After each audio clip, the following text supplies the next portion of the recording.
नमस्कार दर्शक बंधु शुभ सकाळ। आज मु आपणक नहीं आसी सकाळ केते गुड़िए गुरुत्वपूर्ण खबर। तेबे भिडियो को शेष पर्यंत देखा आपण को अनुरोध रहा। तेबे चलतु नजर पकाई नेबा आज प्रथम मुख्य खबर उपरे।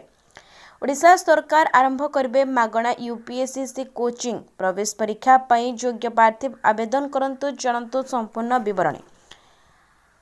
ओडिशा सरकार यूपीएससी आशायी प्रार्थी मागणा कोचिंग आरंभ करने को जाउछंती। ओडिशा सरकार उच्च शिक्षा विभाग एने विज्ञप्ति प्रकाश करिछि। उच्च शिक्षा विभाग पक्षर 500 यूपीएससी आशायी प्रार्थी 11 मासर मागणा कोचिंग प्रिलिम और मेन जीएसओ ऑप्शनल दिजाको घोषणा करा जायछि। इच्छुक प्रार्थी माने गाइडलाइन दि जाइथिबा योग्यता अनुसार शिक्षा विभाग साम्स पोर्टाल www.samsodisha.gov.in प्रवेश परीक्षा और एंट्रांस पई आवेदन करि परिबे। जो प्रार्थी माने 2025 रु 26 सेक्शन घरोई किंबा अणघरोई पई ओडिशा सरकार मागणा UPSC civil service coaching scheme रे पूर्व विज्ञापन तारीख 14/4/25 अनुसार आवेदन करछंती। सेमाने एबे तांकर मनोनीत कोचिंग तालिका कर परिबे। से प्रार्थी मानक ठारू नुआ आवेदन पत्र आवश्यक नहीं। तेबे दर्शक बंधु चलंतु नजर पकाई नेबा परवर्ती खबर उपरे। अंत्योदय गृह योजना प्रति पंचायत रु 10 हिताधिकार 12 तारीख रे मिलिबो पंथा घर। चलंतु संपूर्ण अपडेट कोन रहिछि जानि नेबा। खरा वर्षारू मुंड गुंजिबाकू आउ रहिबनी चिंता। प्रत्येक गरीबंक मुंड उपरे जेमिति पक्का घर रहिबो सेथिपाई मोहन सरकार आरंभ करिसेंती अंत्योदय गृह योजना। वर्ष पूर्ति रे प्रति पंचायत रु 10 जनकर मिलिबो पक्का घर। एने सूचना देले पंचायत राज मंत्री रवि नायक।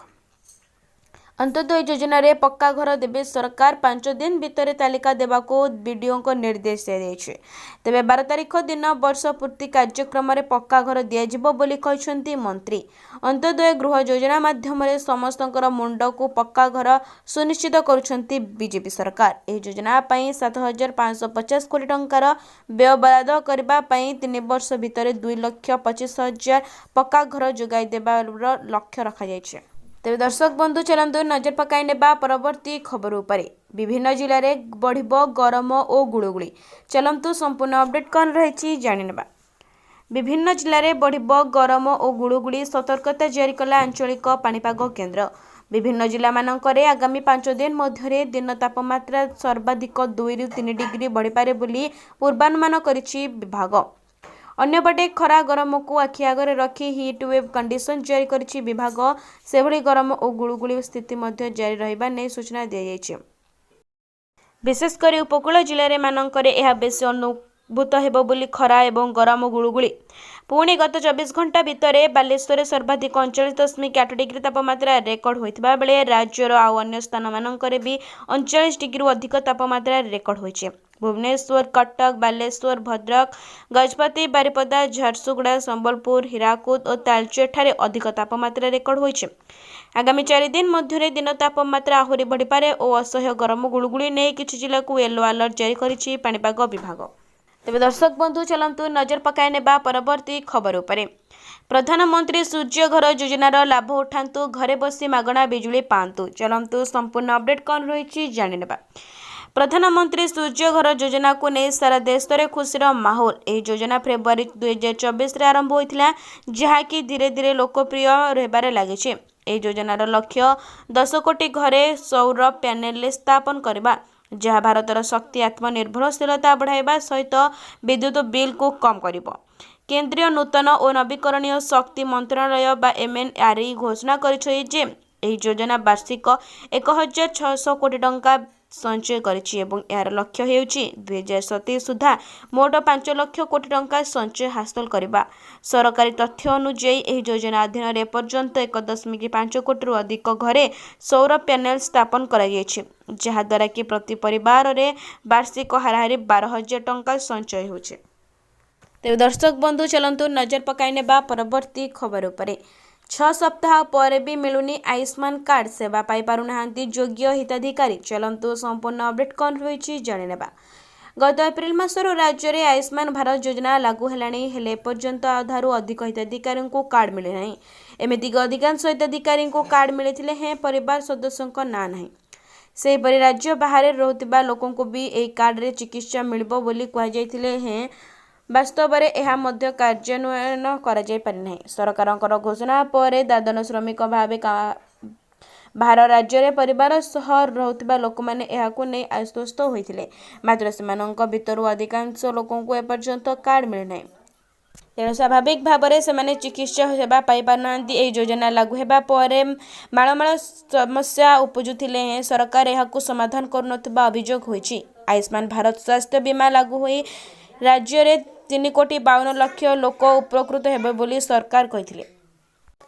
ତେବେ ଦର୍ଶକ ବନ୍ଧୁ ଚାଲନ୍ତୁ ନଜର ପକାଇ ନେବା ପରବର୍ତ୍ତୀ ଖବର ଉପରେ। ବ୍ୟାପୁଛି କରୋନା, 4,000 ପାର କଲା ସଂକ୍ରମିତଙ୍କ ସଂଖ୍ୟା, 24 ଘଣ୍ଟାରେ 5 ମୃତ୍ୟୁ ହୋଇପାରେ ଲକଡାଉନ।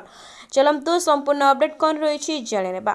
ଭାରତରେ ପୁଣି ହେବାକୁ ଲାଗିଲାଣି ମହାମାରୀ କରୋନା। ଦିନକୁ ଦିନ ଦେଶରେ ବୃଦ୍ଧି ପାଉଛି କରୋନାର ମାମଲା। ଗତ 24 ଘଣ୍ଟା ମଧ୍ୟରେ ଏହି ମହାମାରୀ ପୁଣି 5 ଜଣଙ୍କର ମୁଣ୍ଡ ନେଇଛି। ଏହାସହ 4,000 ପାର କରିଛି ସକ୍ରିୟ ମାମଲା।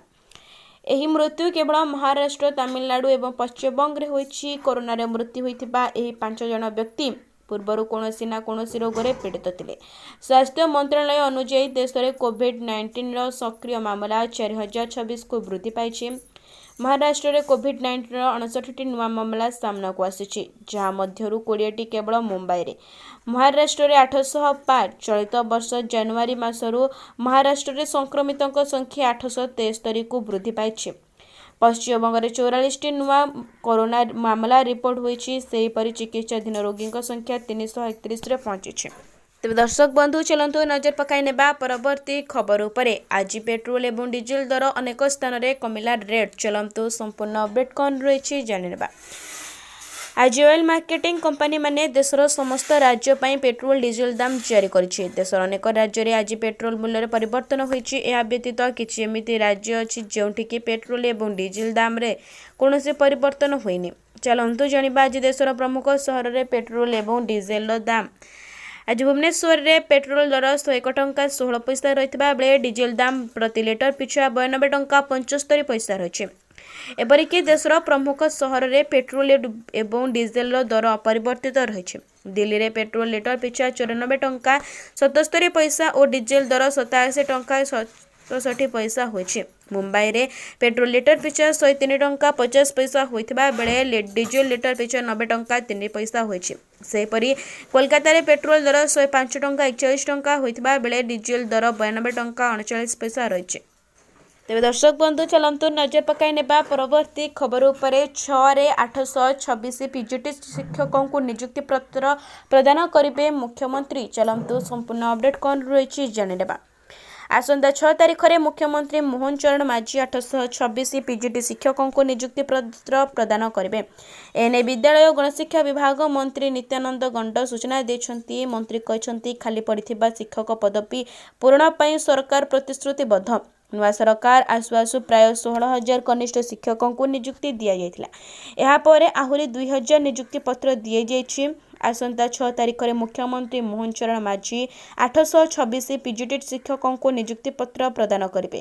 ଏନେଇ ବିଦ୍ୟାଳୟ ଓ ଗଣଶିକ୍ଷା ବିଭାଗ ମନ୍ତ୍ରୀ ନିତ୍ୟାନନ୍ଦ ଗଣ୍ଡ ସୂଚନା ଦେଇଛନ୍ତି। ମନ୍ତ୍ରୀ କହିଛନ୍ତି, ଖାଲି ପଡ଼ିଥିବା ଶିକ୍ଷକ ପଦବୀ ପୂରଣ କରିବା ପାଇଁ ସରକାର ପ୍ରତିଶ୍ରୁତିବଦ୍ଧ। ନୂଆ ସରକାର ଆସୁ ଆସୁ ପ୍ରାୟ 16,000 କନିଷ୍ଠ ଶିକ୍ଷକଙ୍କୁ ନିଯୁକ୍ତି ଦିଆଯାଇଥିଲା। ଏହାପରେ ଆହୁରି 2,000 ନିଯୁକ୍ତି ପତ୍ର ଦିଆଯାଇଛି।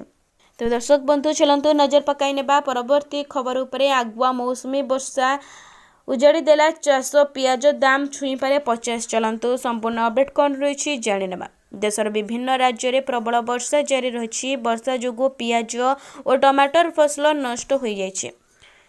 ଫଳରେ ଜିଲ୍ଲାକୁ ଟମାଟର ଏବଂ ପିଆଜ ସପ୍ଲାଇ କମ୍ ହୋଇଛି। ଆଉ ଏକ ପ୍ରଭାବ ଦାମ ଉପରେ ମଧ୍ୟ ପଡ଼ିଛି। ପିଆଜ ଦାମ 24 ଟଙ୍କାରୁ ବଢ଼ି 30 ଟଙ୍କା ହୋଇଥିବା ବେଳେ ଆଗାମୀ 2 ସପ୍ତାହ ମଧ୍ୟରେ ପିଆଜ କିଲୋ 80 ଟଙ୍କାରୁ 100 ଟଙ୍କା ବଢ଼ିପାରେ ବୋଲି ପୂର୍ବାନୁମାନ କରାଯାଉଛି। ମହାରାଷ୍ଟ୍ର ମଇରେ ଦ୍ୱିତୀୟ ସପ୍ତାହରେ ପିଆଜ କିଲୋ ଦାମ 20% ବଢ଼ିଥିବା ଦେଖିବାକୁ ମିଳିଛି, ଯାହାର ପ୍ରଭାବ ସମଗ୍ର ଦେଶରେ ପଡ଼ିଛି।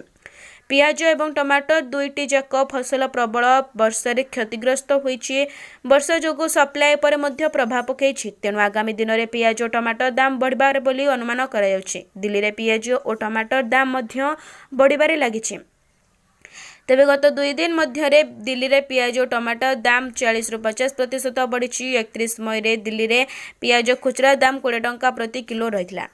तेज दर्शक बंधु चलते नजर पकाई नेबा परवर्ती शेष खबर उपरे सफल होईछि लड़ई जनगणना प्रक्रिया आरंभ चलतु संपूर्ण अपडेट कौन रही जानेबा।